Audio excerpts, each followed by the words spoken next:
Assalamualaikum warahmatullahi wabarakatuh.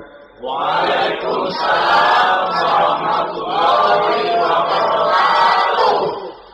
Alhamdulillahi wahdah, sadaqa wa'dah, wa nasara abdah, wa a'azza jundah. Wassalatu wassalamu ala man la nabiyya ba'dah, wa ala alihi wa sahbihi wa mawalah. La hawla wa la quwwata illa billah, amma ba'du.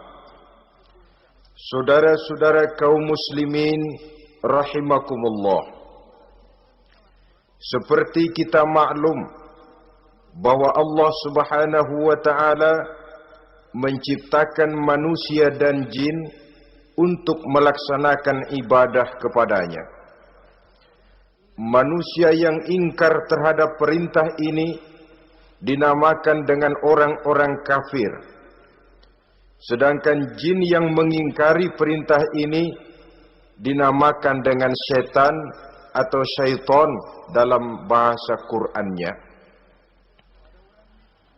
Kemudian dalam perkembangannya, jin-jin yang kafir yang dinamakan setan ini bersekongkol dan menjadi bala tentaranya iblis untuk menggelincirkan manusia dengan berbagai macam cara dan jalan dari hal-hal yang diridhoi oleh Allah Subhanahu wa ta'ala. Adapun yang namanya iblis, pada hakikatnya cuma satu saja, yaitu yang ingkar kepada perintah Allah untuk sujud kepada Nabi Adam alaihi salam. Iblis inilah kemudian yang menjadi sesepuh, raja, biang atau dedengkotnya para setan. Seluruhnya akan tunduk kepada komando iblis, akan taat dan setia kepada perintah iblis untuk mencari teman yang sebanyak-banyaknya guna menemani mereka di neraka nanti.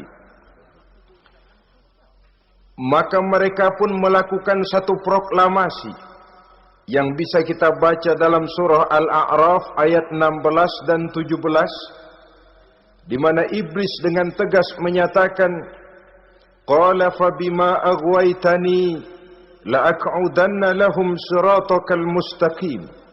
Wahai Allah, kata iblis, dari sebab engkau telah menghukum saya, dari sebab engkau telah mengusir saya dari surga, maka saya berjanji akan menipu, akan menggelincirkan mereka, Adam dan keturunannya, dari jalanmu yang lurus. Apa jalan yang lurus? Tidak lain Islam ini. Dengan segala cara dan jalan, iblis dan bala tentaranya akan berusaha menggelincirkan manusia dari jalan yang lurus. Caranya bagaimana? Ayat ke-17 menjawab, "Tsumma la'atiyannahum min ba'di aydihim." Akan kami datangi mereka, akan kami goda mereka dari arah sebelah depan. Kalau cara itu tidak kena, wa min khalfihim, kami goda mereka dari sebelah belakang. Andai kata cara itu pun tidak mempan, wa an aimanihim, dari arah sebelah kanan. Kalaupun itu gagal, wa an syama'ilihim, kami akan datang dari arah sebelah kiri. Pendeknya dari 4 penjuru angin, iblis dan seluruh bala tentaranya yang bernama setan belum akan puas sebelum kita tergelincir dari jalan yang lurus yang diridhoi oleh Allah Subhanahu wa ta'ala.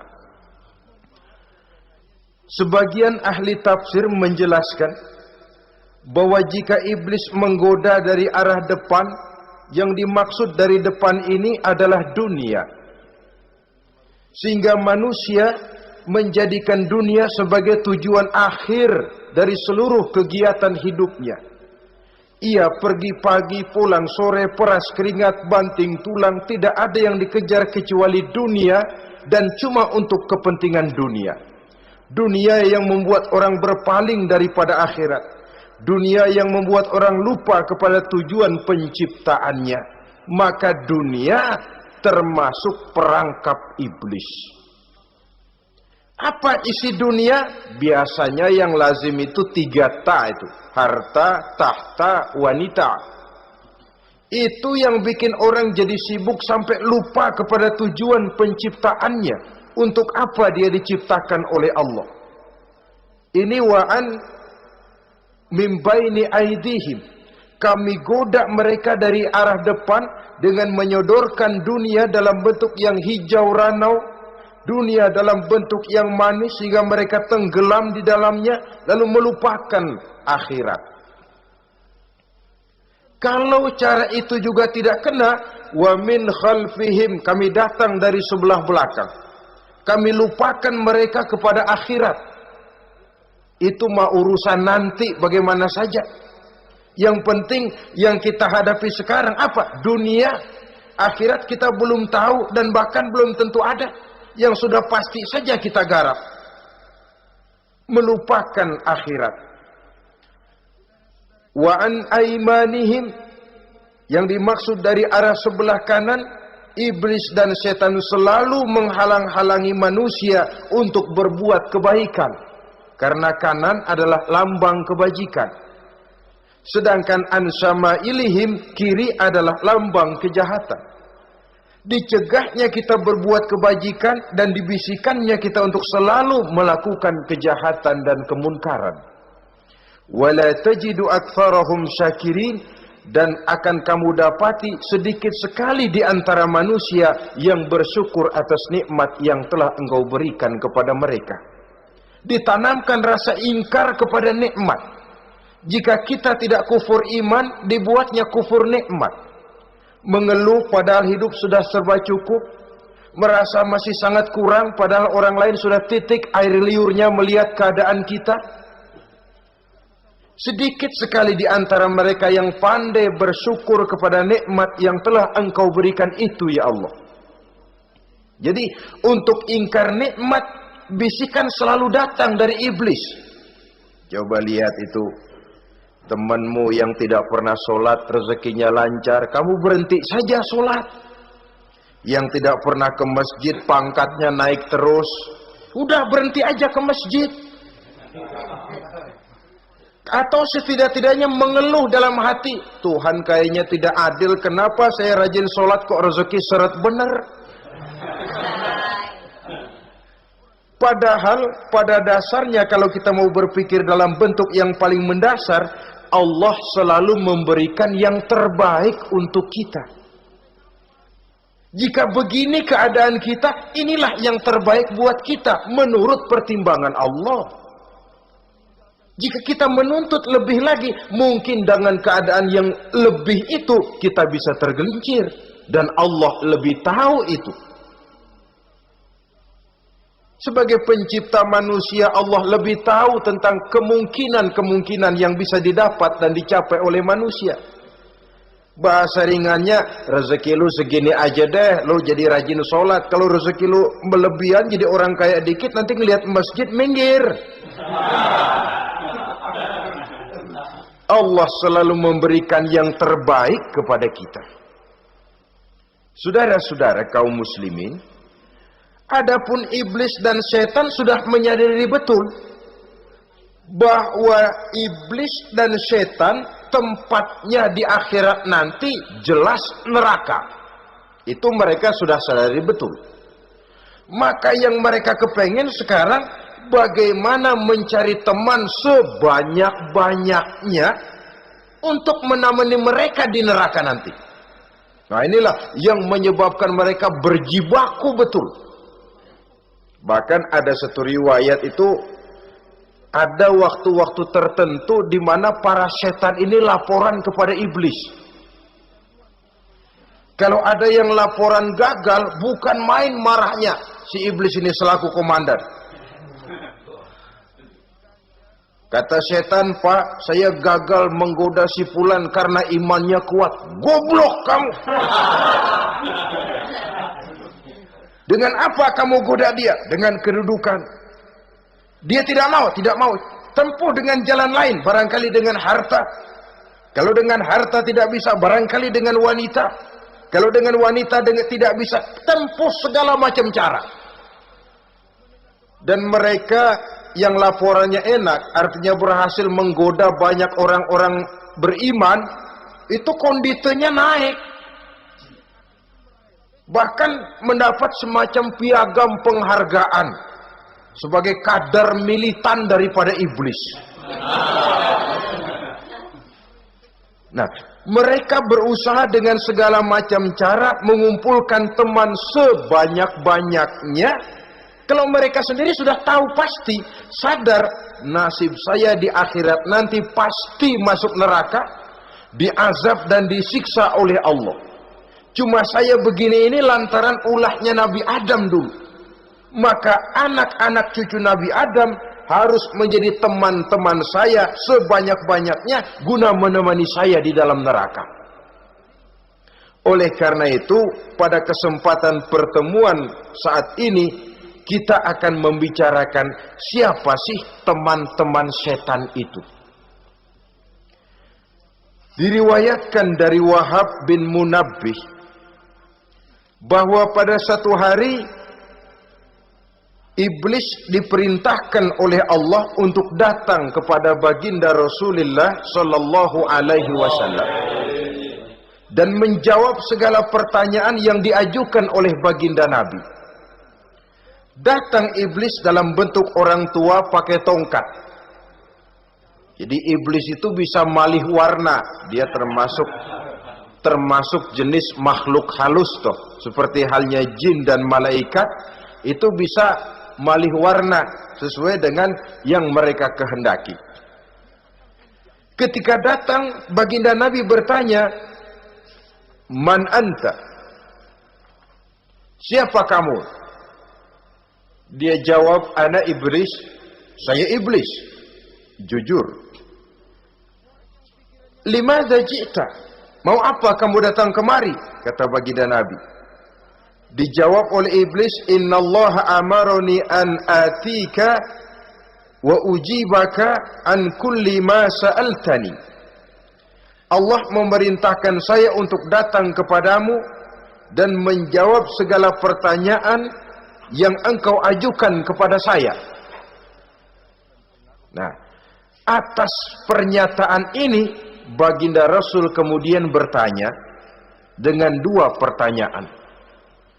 Pertanyaan pertama, iblis, "Kam ikhwanuka min ummati?" Ada berapa sih teman-temanmu dari golongan umatku? Dari golongan umatku, umat Islam ini, bukan orang lain. Kalau orang kafir sih sudah jelas, itu memang CS-nya iblis. Tapi dari umatku, siapa saja yang jadi teman-teman kamu iblis? Menjadi antekmu, menjadi alatmu sejak dari dunia sampai ke neraka nanti. Atas pertanyaan ini iblis menjawab, "Teman-teman saya dari golongan umatmu ya Muhammad, asyarun, ada 10 orang. Ada 10 orang yang merupakan teman-teman iblis dari dunia sampai ke neraka." Siapa mereka? Pertama kata iblis, teman saya hakimun jair. Hakim yang curang. Hakim yang tidak adil. Ini bisa dimaklumi. Kenapa? Karena hakim diharapkan adalah produk keadilan. Sehingga orang mengatakan seorang hakim adalah seorang yang meletakkan sebelah kakinya di surga dan sebelah lagi di neraka. Kalau adil dia menghukum, kaki sebelah kanan yang akan menentukannya ke surga.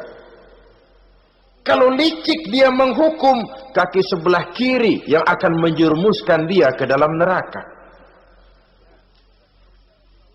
Saudara-saudara kaum muslimin rahimakumullah, sesungguhnya dalam kehidupan Kurangnya sandang pangan bukan satunya-satunya sebab yang membuat orang menderita.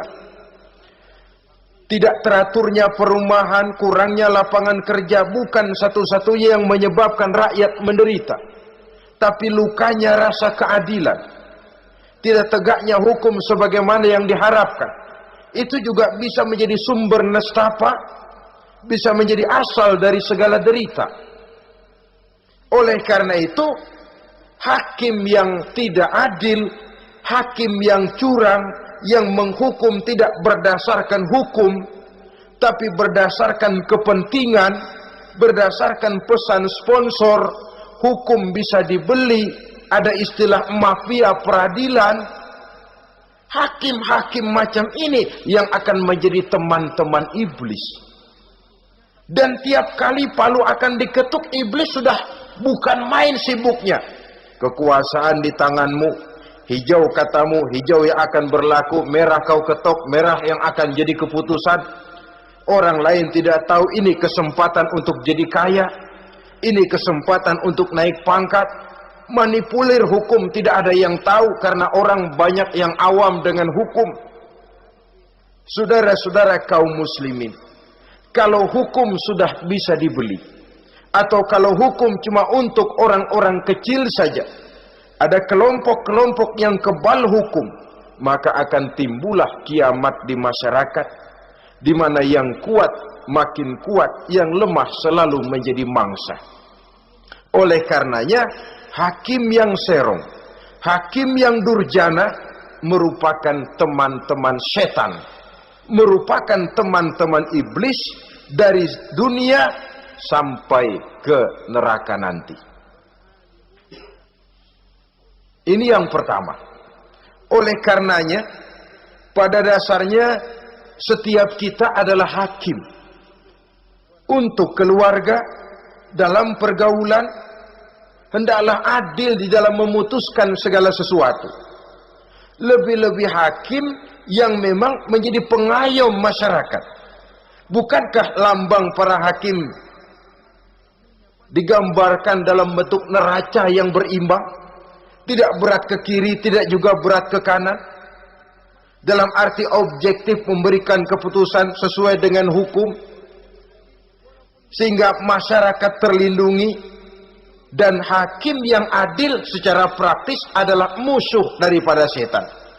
Dimanapun setan dan iblis paling gak demen sama hakim yang adil. Itu merupakan musuh besar bagi setan, yang menyalahkan yang salah, membenarkan yang benar, walaupun yang salah orang besar, yang benar orang kecil. Dan kita memang oleh baginda Nabi diajarkan satu doa, Allahumma arinal haqqa haqqa warzuqna tiba'ah. Ya Allah, perlihatkan kepada kami bahwa yang benar itu benar. Sebab sering kita lihat yang benar jadi tidak benar. Ini memerlukan kekuatan batin. Yang benar tampakkan kepada kami kebenarannya ya Allah. Sebab sekarang banyak ketidakbenaran yang dikamuflase, banyak ketidakbenaran yang diberikan lipstick sehingga kelihatannya menjadi benar. Ini baik doa ini saya pikir dibaca oleh para hakim. Allahumma arinal haqqa haqqa. Ya Allah, perlihatkan kepada saya bahwa yang benar itu benar. Dan tidak cuma sekedar itu, warzuqni tiba'ah. Berikan kekuatan kepada saya untuk mengikuti kebenaran itu. Sebab kadang-kadang terjadi juga dia tahu yang benar itu benar, tapi tidak punya keberanian moral untuk mengatakan bahwa itu benar. Dia tahu itu barang yang hak, tapi tidak terpanggil mengikuti yang hak, tidak punya kekuatan moral untuk mengikutinya. Lalu doa ini pun disambung, wa arinal batila batilan warzuqna ijtinaba. Wahai Allah, perlihatkan kepada kami bahwa yang batil adalah batil, bahwa yang salah adalah salah, bahwa yang munkar adalah munkar. Berikan kepada kami kekuatan untuk menjauhi yang munkar, yang batil, yang zalim. Saudara-saudara kaum muslimin rahimakumullah, Kita sering mencaci kaum pelacur sebagai sampah masyarakat.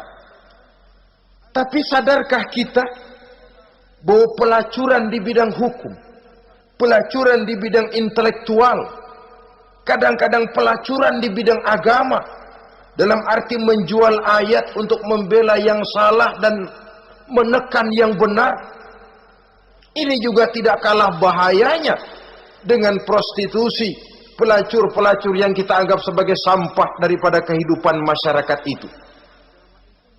Oleh karenanya, maka hakim yang adil merupakan musuh utama daripada iblis dan setan. Mereka akan sibuk sekali kalau seorang hakim sudah berketetapan untuk melahirkan keputusan hukum yang seadil-adilnya. Ini yang pertama, teman setan adalah hakim yang nyeleweng, yang tidak adil. Yang kedua, teman saya, kata iblis, ghaniyun mutakabbir, orang kaya yang sombong. Orang kaya sombong itu teman setan. Orang miskin sombong itu lebih teman lagi tuh.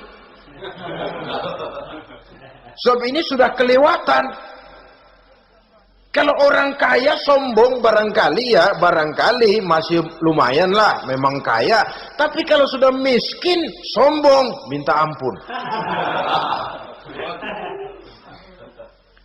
Orang kaya yang sombong adalah musuh iblis. Sebab pada hakikatnya tidak ada yang kaya dalam kehidupan ini kalau sudah bercermin kepada apa sih yang kita punya.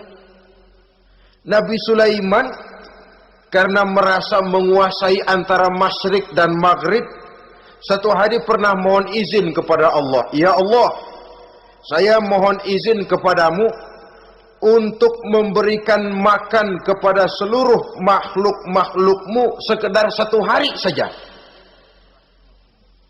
Baik. Satu hari Nabi Sulaiman mau menjamin menanggung makannya semua makhluk. Karena merasa kaya. Baik, kata Allah. Lalu sibuklah Nabi Sulaiman mengadakan persiapan. Seluruh bala tentaranya, jin, binatang dikumpulkan, mengumpulkan makanan yang sebanyak-banyaknya, diatur di satu lapangan yang sangat luas. Sebab ini yang mau makan tentu tidak sedikit. Nah, sudah selesai persiapan, kata Allah, sudah selesai Sulaiman? Sudah, ya Allah. Nah, aku mulai dari makhlukku yang paling di bawah, ikan. Ikan nun dipanggil oleh Allah. Rezekimu hari ini mau ditanggung Sulaiman. Naik, makan. Naik ikan ini. Sekali makan seluruh persiapan habis.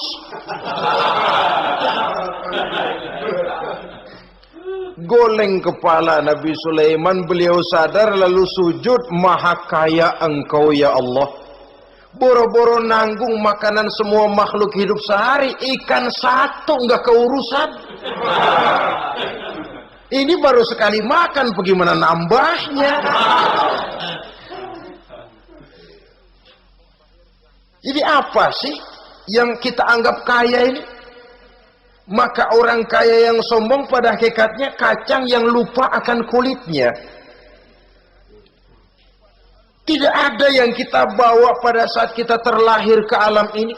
Sebagaimana juga tidak ada yang kita bawa pada saat kita meninggalkan alam ini. Harta kita akan pindah nama. Sebab itu yang perlu kita jaga pada hakikatnya tidak lain nilai-nilai iman. Sebab ini yang akan kita bawa. Cuma ironinya, karena iman itu abstrak, bukan benda, orang yang kehilangan iman tidak pernah ribut. Sebaliknya karena harta itu materi, benda konkret, orang yang kehilangan harta cepat merasa, cepat ribut. Motor hilang, ribut. Kenapa? Motor itu benda, kelihatan. Duit hilang, ribut. Televisi hilang, ribut. Kenapa? Benda. Tapi kalau iman yang hilang, wah kelihatannya tenang-tenang saja, Pak.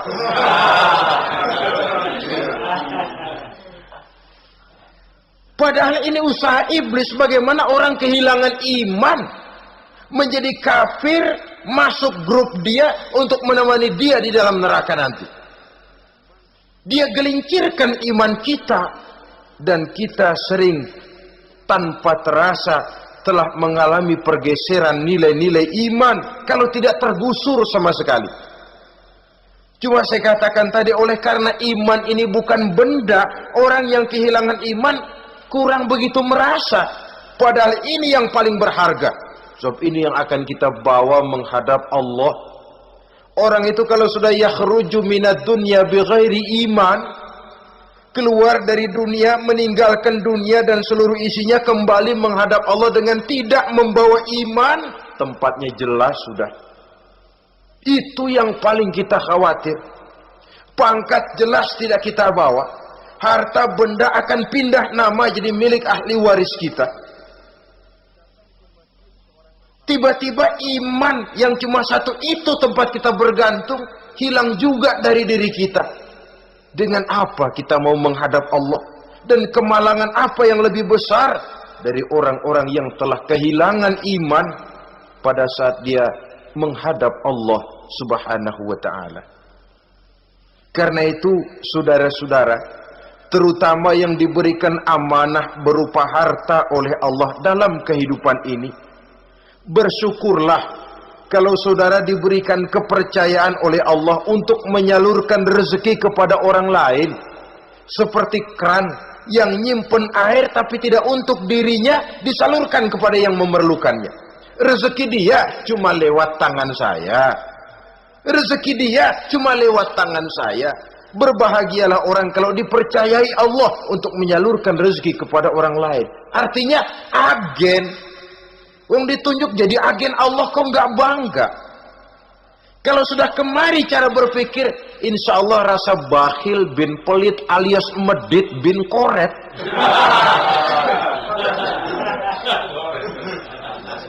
Itu insya Allah nggak ada. Kan kadang kita berpikir, yang nyari duit gue setengah mati, lu datang-datang mau minta aja pala lu.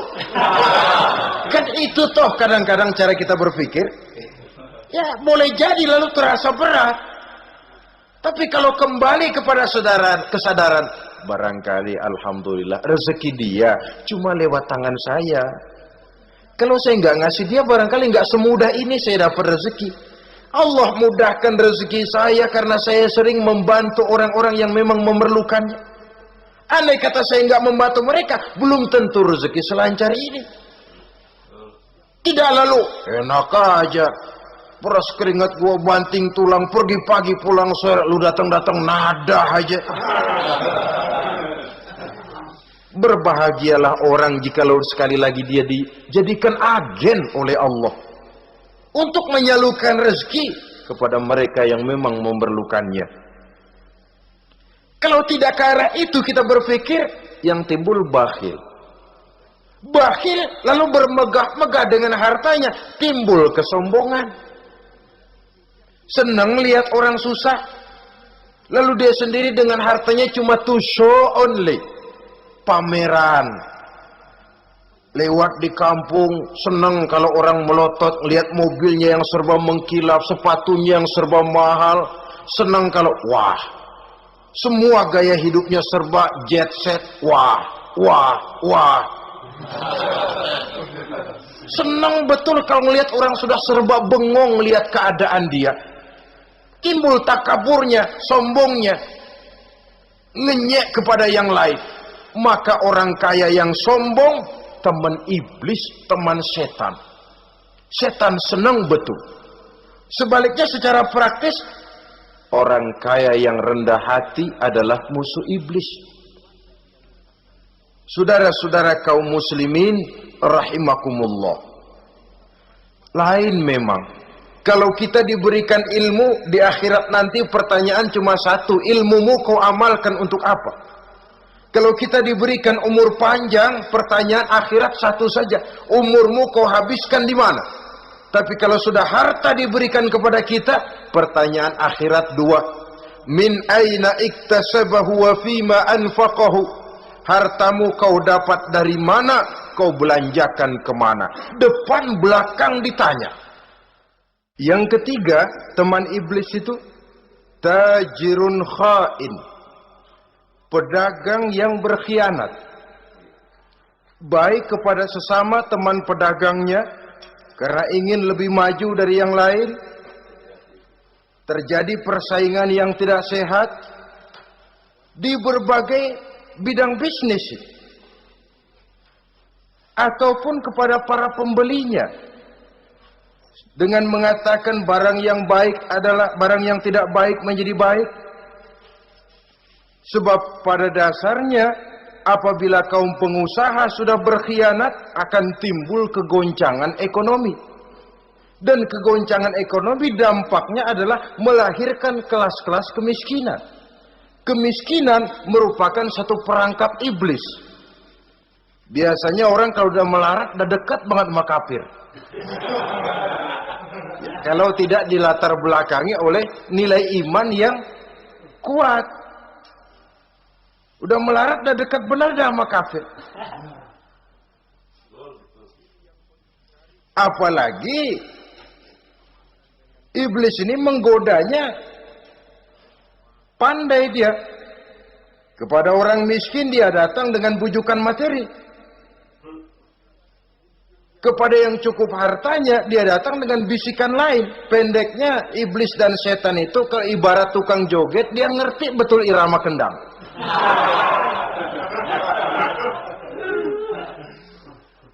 Di mana kelemahan orang itu dia selidiki, dia pelajari, dari arah situ dia masuk. Dan secara strategi perang, iblis dan setan ini posisinya memang lebih menguntungkan daripada kita. Kenapa? Dia melihat kita, kita mah nggak lihat dia. Dia bisa pelajari kebiasaan dan kecenderungan kita. Kita nggak tahu kadang-kadang kelemahan kita. Dari arah itu dia masuk. Posisi dan strateginya lebih menguntungkan daripada kita.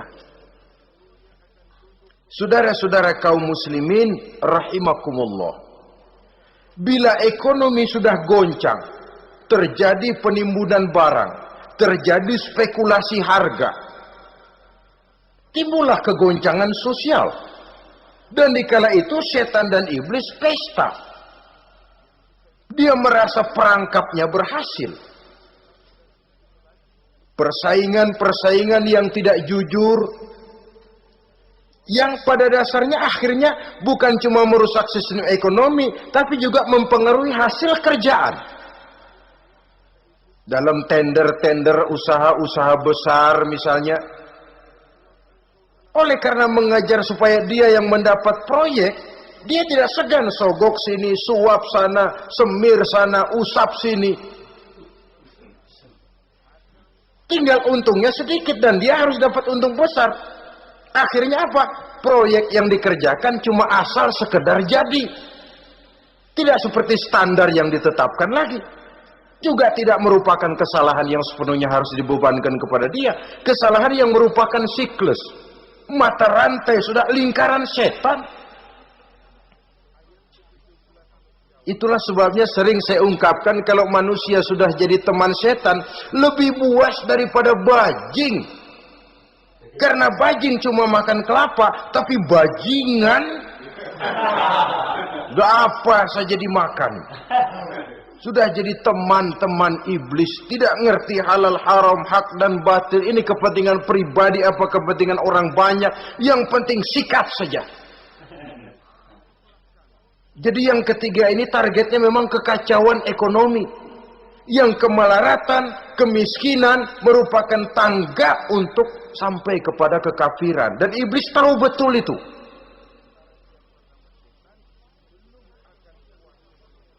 Lain misalnya contoh yang diberikan oleh Rasul. Rasul kan pernah dagang di kala remaja itu. Membawa dagangannya Siti Khadijah. Kain. Beliau dagang kain. Berapa kain ini? Oh, kalau ini saya ambil dari Ibu Khadijah 25 rupiah. Saudara mau beli saya berapa terserah, asal saya ada untungnya. Dan kalau modalnya 25, betul-betul beliau bilang 25. Jujur. Kita kan enggak, udah bohong campur sumpah lagi.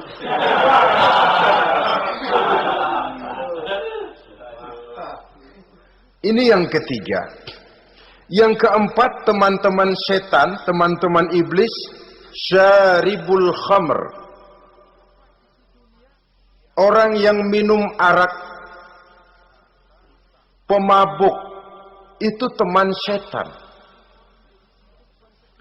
Bahkan divonis tidak beriman orang yang pada saat meninggal dunia di dalam perutnya itu masih ada khamr. Tidak beriman divonis. Jadi dalam satu pesta di mana disediakan minuman-minuman keras, iblis itu sudah masang perangkap.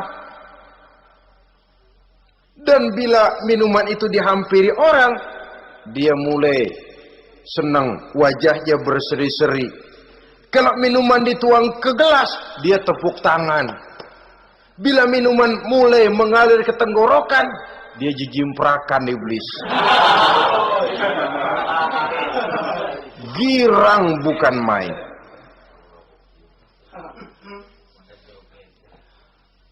Saudara-saudara kaum muslimin rahimakumullah. Kenapa pemabuk merupakan teman setan? Karena dalam keadaan mabuk, orang kehilangan daya kontrol. Perbuatannya nyaris tidak terkontrol lagi. Tidak ada rahasia, tidak ada harga diri, tidak ada sifat memelihara, dan itu ciri-ciri daripada iblis. Syaribul khamr, orang yang suka meminum minuman keras. Itulah sebabnya memang dalam hidup ini kita harus punya filter. Allah selalu menghendaki yang terbaik dan memilihkan yang terbaik untuk kita. Kalau sudah itu minuman yang baik kata Allah, itulah memang yang baik untuk kita. Kalau itu dilarang oleh Allah, itulah memang yang tidak baik untuk kita. Jadi kalau sudah qat'i dalilnya, nggak usah buang energi menyelidiki apa manfaatnya. Kalau sudah qat'i dilarang, nggak usah buang energi menyelidiki apa bahayanya khamr. Allah tidak akan melarang sesuatu yang mengandung manfaat. Yang dilarang Allah tentu yang membawa mudarat dan bahaya di dalam kehidupan. Bukankah sekarang ini minuman keras sudah merupakan penghias pesta? Merupakan kebanggaan di kalangan remaja? Termasuk dalam kata khamr ini ya morfin, ganja, narkotik, dan yang sejenis dengan itu. Orang sudah merasa bangga kalau sudah fly to the sky. Membumbung ke angkasa, katanya dunia ini luas, lupa segala macam persoalan. Tapi sampai kapan? Sampai kapan orang merasa membumbung? Sampai kapan orang merasa bisa meninggalkan segala persoalan? Sampai mabuknya selesai? Ya kalau gitu mabuk aja terus. Lalu apa artinya kehidupan ini? Mabuk kan nggak ngerugiin orang lain. Kalau saya nyolong kan ngerugiin orang lain. Kalau saya korupsi ngerugiin orang lain. Kalau saya zina jelas ada orang lain yang dirugikan. Tapi minum khamar, siapa yang rugi? Uang saya. Saya beli dengan uang saya. Yang minum pun saya. Siapa yang rugi? Saudara, ini pemikiran sepihak namanya. Pertama jelas merugikan diri sendiri. Kesehatan terganggu, pertumbuhan IQ, ya, daya pikir jadi jumud bin beku. Tidak ada idealisme ke arah depan. Yang ada ya, yang dipikirkan ya, yang di depan hidungnya saja. Dan konon itu pada mulanya memang orang kan sifatnya cuma ingin tahu, nyobain, ketagihan. Ya kalau orang tuanya masuk golongan have, mampu. Kalau orang tuanya termasuk ekonomi lemah, sedangkan kecanduan hal yang tidak bisa ditangguhkan. Orang yang sudah kecanduan minuman keras, Sekali dia tidak minum, sudah bukan main rasanya. Orang yang sudah biasa minum ganja, morfin, narkotik, satu kali dia tidak bertemu itu, sudah nggak keruan rasa. Orang tuanya tidak mampu, kenapa lalu nggak ngelamun yang negatif? Ya kalau dia keluarga have, orang tuanya masih ngelarang, dia bisa jual hal lain di rumahnya yang ada harganya. Tip dek kah itu, video kah itu, mobil kah digade dulu. Kalau di kampung, anak-anak muda yang menengah ke bawah, kenapa enggak ayam orang disamber?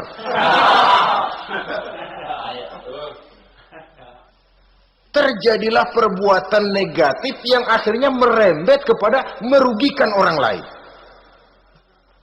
Hakikatnya, zohirnya memang pada mulanya hanya merugikan diri sendiri, tapi lambat laun akan merembet juga kepada merugikan orang lain.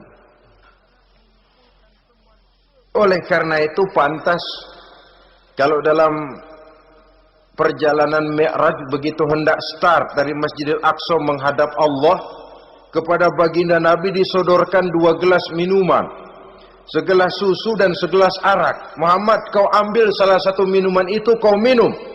Mantap, Nabi mengambil gelas yang isinya susu lalu beliau minum. Selesai minum kata Jibril, "Shaddaqta ya Muhammad, laqad asabtal haq." Kamu benar Muhammad, pilihanmu tepat. Kenapa? Untung saja susu yang kamu minum. Kalau arak yang kamu ambil, kamu pilih dan kamu minum, pasti umatmu bakal pada jadi umat teler semua nantinya. Wong Nabi milih susu saja umatnya masih banyak yang teler. Apalagi kalau beliau memilih khamr waktu itu. Tapi ini sekedar simbol bahwa begitulah kita dalam hidup. Saudara, kalau di depan kita ditaruh segelas jamu, segelas sirup, kira-kira pilih mana? Jamu. Sirup apa jamu? Jamu. Orang yang berpikir panjang ke depan, dia bakal pilih jamu. Memang pahit, getir, nggak enak, tapi besok pagi badan enteng, kerja semangat, berpikir cerdas, gairah ada. Orang yang pikirannya pendek, ngapain jamu getir nih, sirup nih, manis ini. Dia minum, bukan main manisnya, besok pagi bibir pada jontor. Begitulah dalam kehidupan ini. Maka hendaknya kita berusaha dengan sekuat kemampuan untuk menghindarkan diri dari minuman keras dan pengaruh-pengaruhnya. Yang kelima, teman iblis itu al-qattat, tukang-tukang fitnah. Itu suling iblis itu, trompet setan. Sebab apa? Benar kalau Quran mengatakan, Nabi mengatakan al-fitnatu asyaddu minal qatli. Fitnah lebih bahaya dari pembunuhan. Sebab apa? Pembunuhan membunuh orang secara langsung. Fitnah membunuh orang pelan-pelan. Kalau mati mendingan cepat daripada pelan-pelan. Pelan-pelan mati, cepat mati, enakan cepat, nggak ngerasain sakit. Fitnah membunuh orang pelan-pelan. Nama baik orang hancur, dicoreng-moreng di tengah masyarakat. Maka tukang-tukang fitnah, teman-teman setan dari dunia sampai ke neraka nanti. Karena fitnah lebih bahaya daripada pembunuhan. Mengada-ada yang tidak ada diada-adakan, fitnah. Melebih-lebih, berita semeter jadi 3 meter, yang 2 meter. Ya kalau positif, kalau negatif, fitnah. Memang orang bilang kalau kita nitip duit jangan harap lebih, kurang bisa. Tapi kalau nitip omongan jangan harap kurang, pas saja sudah untung itu. Biasanya lebih, namanya omongan. 1 meter jadi 2 meter, 2 meter jadi 3 meter. Itu sifat dari yang namanya omongan. Kita kirim uang, udah nggak bakalan lebih dah. Ini nitip uang sama saya 50.000, tambahin 10.000, langka yang berpikir begitu. Kurang malah bisa. Enak aja nitip, gua kan kemarin pakai ongkos. Hitung transport misalnya. Tapi kalau sudah nitip omongan, pas saja sudah untung loh. Biasanya malah lebih. Fitnah pernah melanda Nabi Zakaria. Fitnah pernah melanda Habil dan Qabil. Fitnah pernah melanda Nabi Ibrahim. Fitnah bahkan pernah melanda kehidupan baginda Rasulullah sallallahu alaihi wasallam. Dalam peristiwa yang lazim kita kenal dengan hadisul ifki, bagaimana gosip pun sempat mengguncang rumah tangga kehidupan baginda Nabi. Sehingga pantas kalau beliau sendiri mengatakan al-fitnatu asyaddu minal qatli. Fitnah itu lebih bahaya daripada pembunuhan, karena fitnah membunuh orang secara pelan-pelan.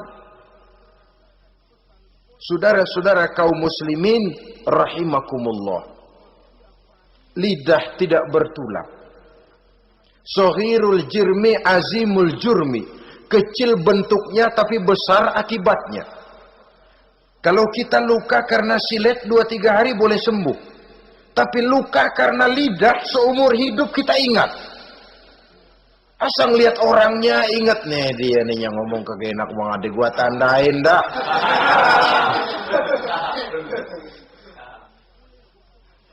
Itulah sebabnya pepatah bilang salamatul insan fi hifzil lisan. Orang akan selamat jikalau dia pandai menjaga lidahnya.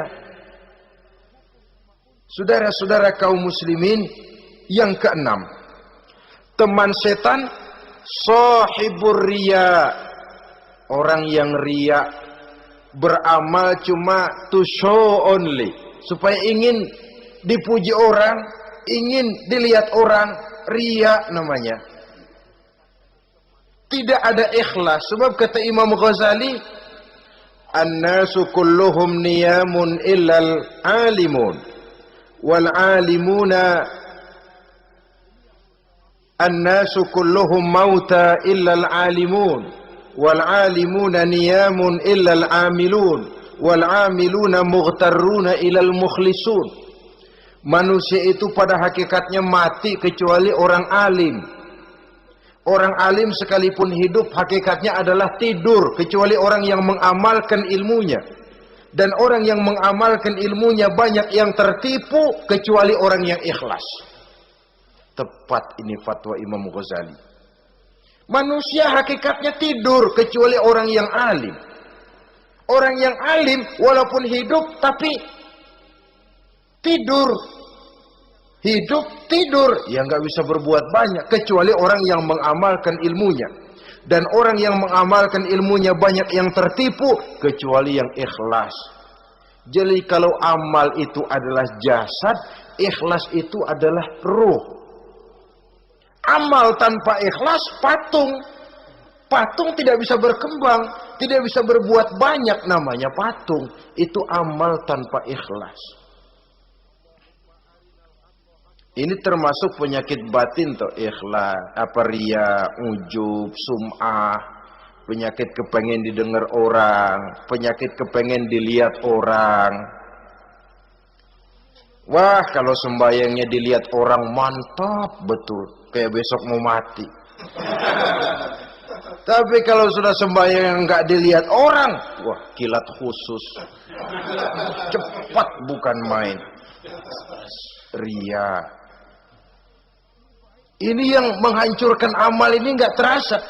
Sifat kita sendiri, ria ini menggeragoti amal, sebagaimana api menggeragoti kayu bakar. Yang ketujuh, teman setan akilu malil yatim. Orang yang memakan harta anak yatim. Itu setan senang betul itu. Dia bisikan, nah, kau kan ngurus anak yatim. Kau sudah menanamkan budi kepada mereka, jadi wajar kalau kau ambil bagian.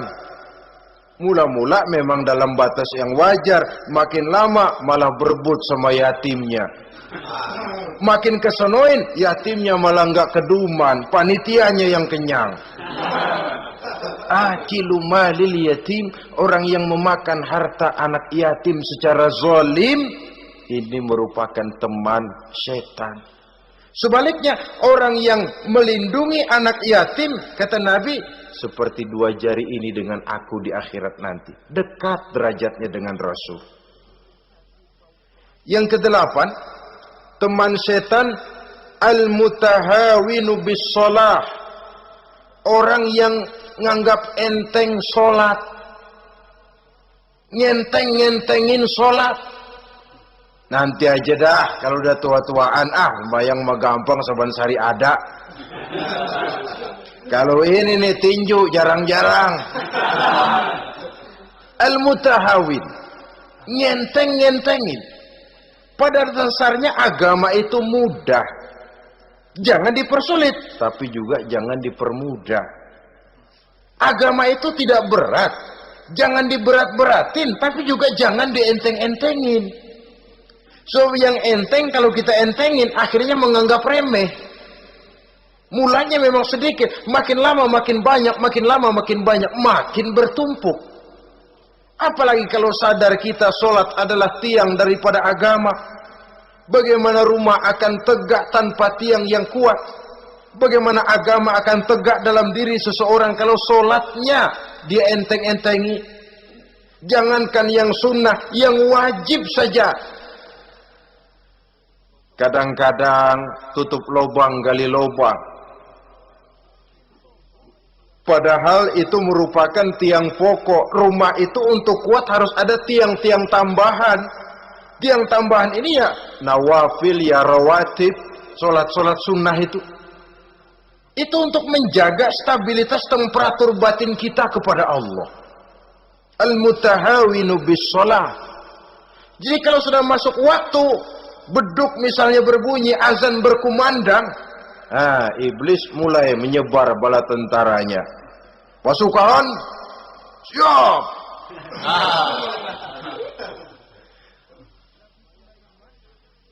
Kama yang dagang dia bisikin, sedang enaknya lu dagang, gua beli lagi banyak-banyak, sembahyang mah ada besok. Sama yang kerja, jangan ditinggal, ini kerjaan tanggung, sembahyang masih ada besok. Saudara-saudara kaum muslimin rahimakumullah, andai kata kita berhasil, kita tinggalkan kesibukan, lalu kita pergi sholat, apa iblis diam? Setan tenang? Tidak. Masih dia bisiki kita. Iya, kalau mau sembahyang ya sembahyang, cuma buruan udah. Nah, yang mau belanja, yang menunggu, bukan main. Sampai ruku kita tidak sempurna, bacaan kita semrawut, sujud kita tidak lengkap. Sholat juga, tapi disitulah masuk iblis. Atau kalau itu kita berhasil cegah, ruku tertib, ada tumakninah, sujud bagus, iblis masuk lagi. Wah, memang sembahyang kamu mantap. Orang lain gak ada yang sembahyang kayak kamu. Yang timbul apa? Ujub. Sombong kepada diri sendiri. Begitu rapi sembahyang, lu ya pada kagak sembahyang, apaan lu? Gua nih. Itu sudah perangkap iblis. Jadi lewat segala macam cara dan jalan, kepada yang ibadahnya bagus ditanamkan rasa ujub. Kepada yang mau berusaha bagus ditanamkan sifat was-was, buru-buru. Saudara-saudara kaum muslimin, ini yang ke-8.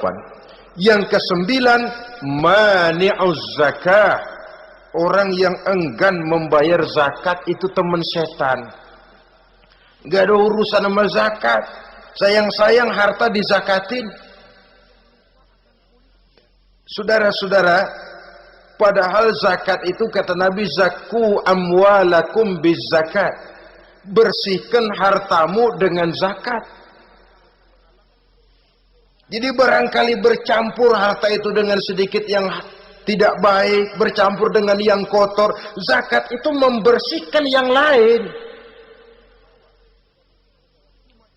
Kita misalnya dalam satu kelas punya murid 40 orang, 42 orang, ada 2 orang yang bandel, nggak ketulungan. Sudah segala macam cara kita perbaiki, nggak juga berhasil. Ini kan kalau nggak diatasi kan mempengaruhi yang teman-teman yang 40 orang. Untuk menyelamatkan yang 40 ini, nggak apa-apa yang 2 keluarin. Bikin pemecatan. Anak saudara, kami sudah tidak sanggup lagi mengajar. Dengan ini kami berhentikan dari sekolah yang kami pimpin untuk menyelamatkan teman-teman yang lebih banyak. Mengeluarkan yang 2 untuk menyelamatkan yang 40. So kalau tidak ini nanti ngerembet, yang 40 ngikut jadi ngeres. Itu juga harta. Zakat untuk membersihkan yang masih tersisa. Yang terakhir yang ke-10, teman setan, musuh, teman iblis, man yutilul amal. Orang yang terlalu panjang angan-angan. Penghitung bintang di langit. Yang hidup cuma ngitung jikalau. Wiridannya cuma jikalau.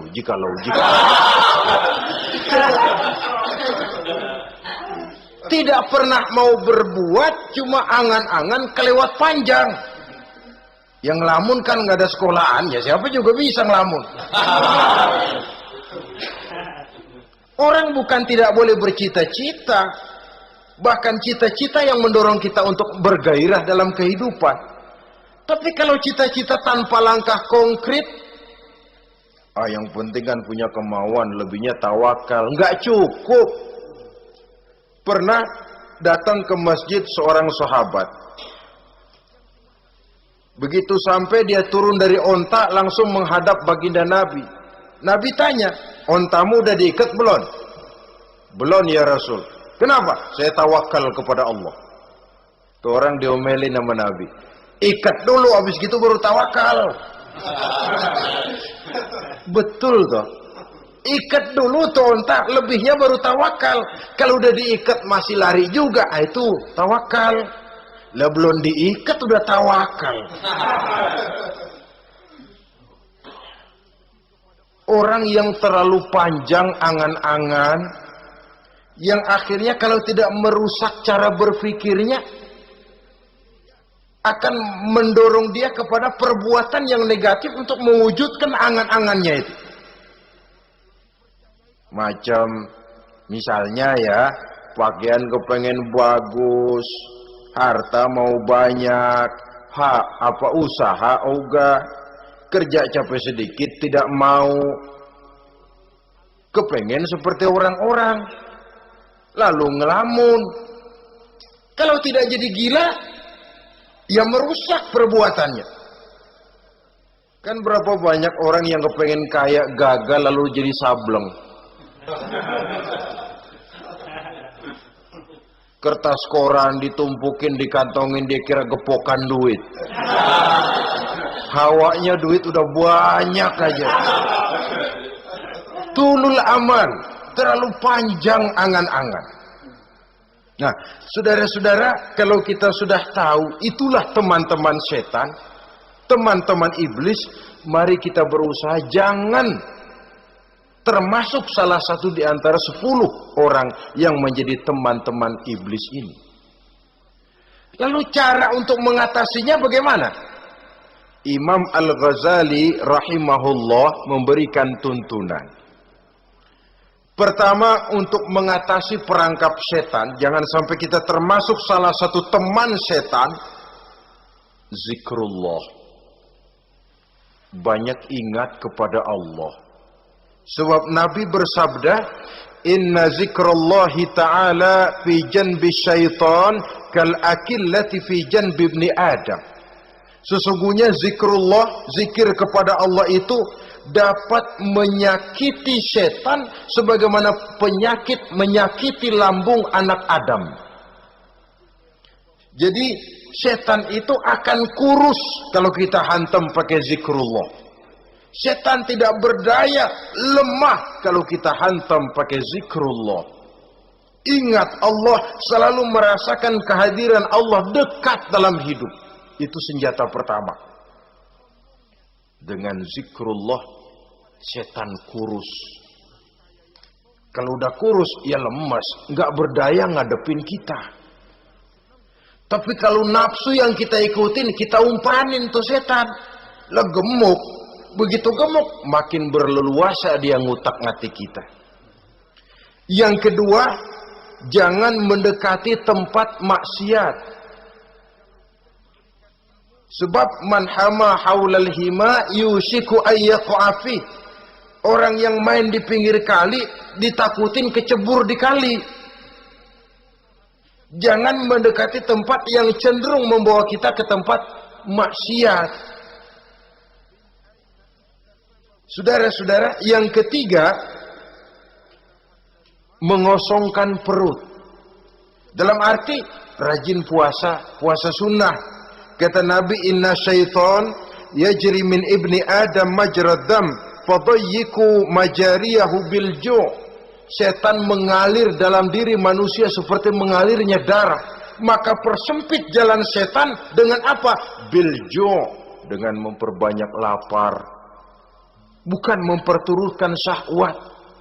Pantas kalau Nabi bilang, saya adalah sekelompok orang yang tidak makan kecuali kalau kami lapar. Dan kalau kami makan, tidaklah sampai kekenyangan. Bukan enggak kenyang, tapi enggak kekenyangan.